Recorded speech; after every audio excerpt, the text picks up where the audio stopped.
Guys, ipapakita ko lang sa inyo yung aming tukwa. Ulam namin hapunan. Yan guys, tukwa.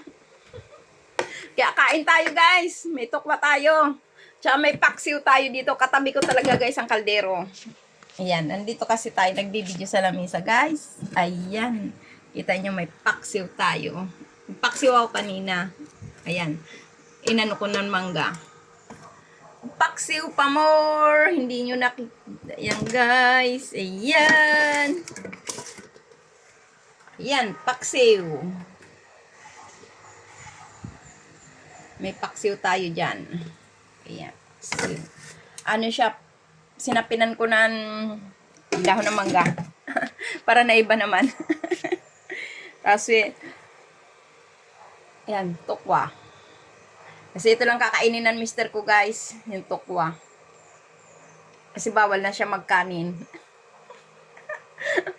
Ayan lang po. Thank you for watching. God bless you. Bye-bye.